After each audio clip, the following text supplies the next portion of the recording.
everybody. This is Takeshi and Kasia. We are Cafe, and this is our third session talking about the jet. We spoke about it before the jet, what you prepare, what you expect, and then we spoke in the second session during the jet. How was your experiences? Now on the third session, we are talking about how is the life after the jet, the transition from there. So we are here, me, Kasia-san, and also the same guest, Jessyca and Carlos are here today. So let's ask some question, Kasia-san. All right. So as we were preparing for this video, I know, Jessyca, you mentioned that you have a personal message for people. So go ahead. Yeah. So anybody who's been on the JET program, and I'm included and Carlos is included as well. And this could actually probably apply to those that have just spent time overseas. But I know almost all of us have come back from the JET program, and you look around at your peers and you think, oh my gosh, I am so far behind everybody else. But you're not actually far behind anybody else. You're probably ahead of most people, but it's hard to see it because your peers might have jobs. They've got, cars that don't belong to their parents, that kind of stuff. But you've just had this incredible experience in Japan on the JET program. And as you process that, and sometimes it takes a few months to really begin that processing experience or phase, but you're going to realize how much better you know yourself from this experience. You've had a chance to really take a deep dive into yourself. And you've been asked, while you've had this experience on JET, you've been kind of required to deconstruct yourself as a person and deconstruct your culture in a way that not any other experience can really, demand of you. So I think you have a much better experience, a much better idea of what your personal values are and what your cultural values are. And those can inform your next steps on your career path. That can inform you, for what you want to do in the future, who you want to be in the world, what contributions you want to make to your community or your society. So even though you feel like you're behind, you're not. You have a much stronger idea of who you are. And so, hopefully we can help you take that forward and take those steps to really put those into action. Yeah. How about you, Carlos? Do you have anything to add to that? Or maybe what I'll do is I will actually ask my next question and you can touch upon the same topic. But, once you are finished with this life-changing experience, you now come back to reality. So you have to think about your next steps, and it probably isn't easy for some people. You have to, kind of like what Jessyca was saying, you're looking at, who you are as a person, but how does that relate to like the job search? And I know that you can do it in Japan and the US, but you did it in Japan. So why don't you answer about Japan, and then we'll switch to Jessyca for the US. Yeah, of course. Thanks, Kasia. So yeah, just like you said, no, I had the opportunity to work for a little bit right after the JET program ended in Japan. But what happened was once I decided that I wasn't going to renew my contract, I started looking into like what kind of industry I wanted to get into. I wanted to get outside of the education industry, but I wasn't 100% sure on what I wanted to do. So after, sitting down, and this took a while, really, going, thoughts in my head of like, what do I really want to do? Do I want to use Japanese? How do I want to use it? Do I want to stay in Japan? Do I want to go back to the US and work over there? And after answering all these different questions that relate to job hunting, I kind of decided that I just wanted to help people in general. I wanted to do some customer related service job or something like that. So I started doing some research about a year or so before my contract ended. And I used all the different resources online, all the different websites, daijobu.com. Of course, I also made use of the job fair, the JET only job fair that they have. I believe they have 3 around Japan, one in Tokyo, one in Osaka, one in Fukuoka, I believe it is, every year or so, where there's a lot of companies that JETs finishing their contract can go ahead and take a look, join their virtual tables. In my case, it was an online thing.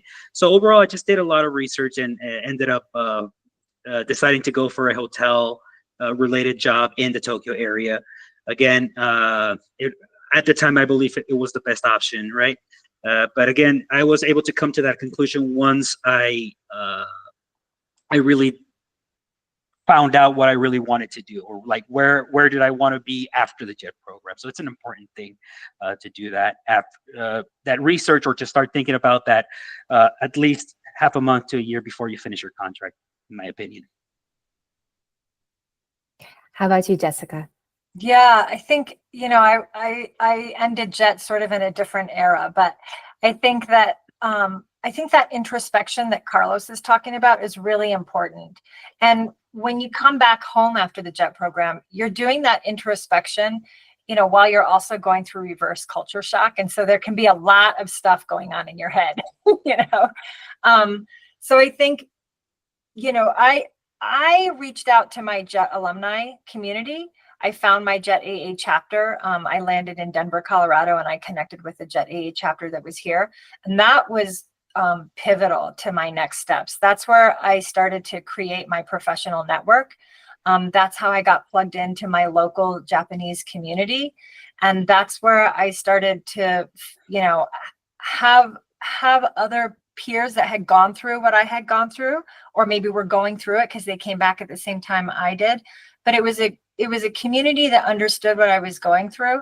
And it also ended up serving as my professional network. And it also ended up serving as my social network. Like, those are still some of my, my best friends that are in the area. So that was what I really tapped into.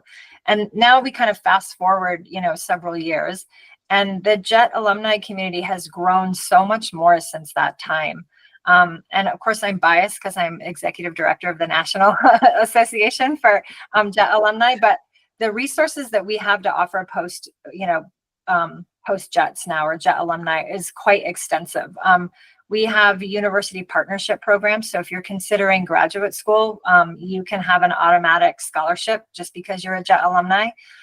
We offer career consultations with Takeshi and Carlos, amongst others.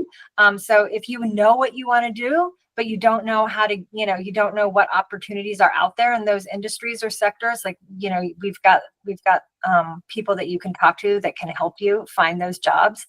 Right now, this is kind of time stamped, but right now we're also offering consultations with career coaches, JET alumni who are professional career coaches. And so they can help you. If you need to go through that therapy session, like when you get back from JET and you're like, I have no idea what I want to do, that's what that's what they're there for. So they can help you sort of sort through your resume and, what made your heart sing, and help figure out, what your next steps might be.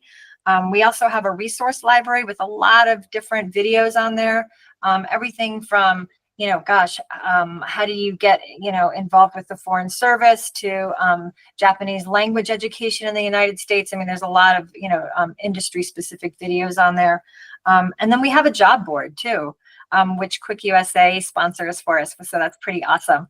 And I know Kasia and I send a lot of jobs back and forth to each other too, and we kind of support each other on that. But we have a really extensive job board, and our job board is, most of the jobs on there have been posted by JET alumni. So it's a nice kind of community job board, and I would say most of them are Japan related too. So, really plugging into the resources and the network that you already have as a JET alumni can really be a game changer for you. And so I always encourage people to do that.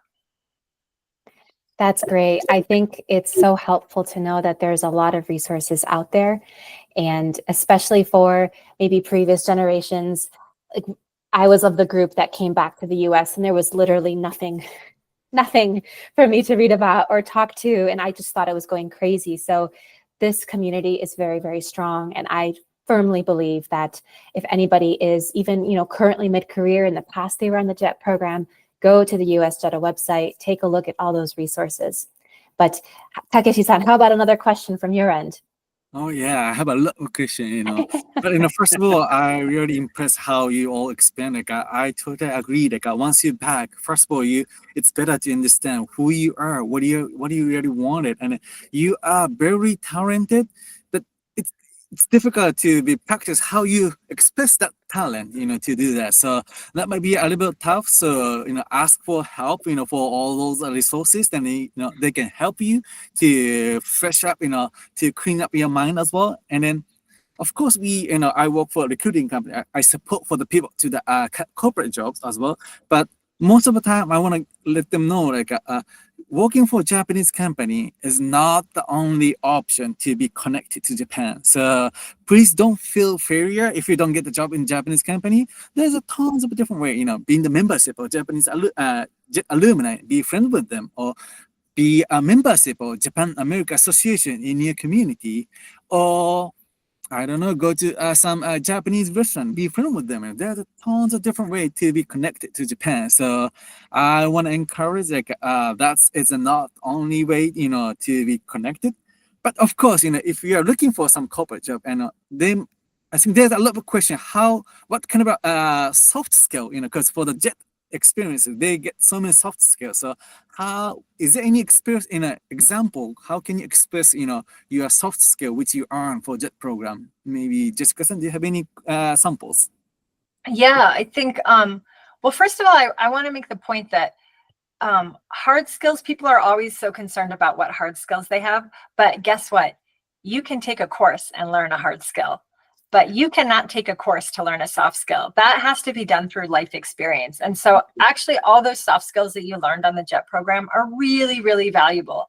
And so it's just a matter of identifying them and then being able to demonstrate and illustrate that you have them. So things like public speaking, oh my gosh, when you're in ALT, I mean, we all have a gazillion crazy stories of times where we had to all of a sudden stand up and give a speech or a talk or run a classroom or, something that we were not expecting to do. And you had to pull it out of your back pocket and make it happen right there. So, public speaking skills is really great. Flexibility is another one. Like, oh my gosh, how many times have we done things that we weren't expecting to do living in a foreign country? So flexibility is another one. The inherent understanding that you have of both the US workplace and the Japanese workplace, that's actually worth a lot of money when you think about it. And I know Kasia and Takeshi and Carlos are all nodding their heads, right?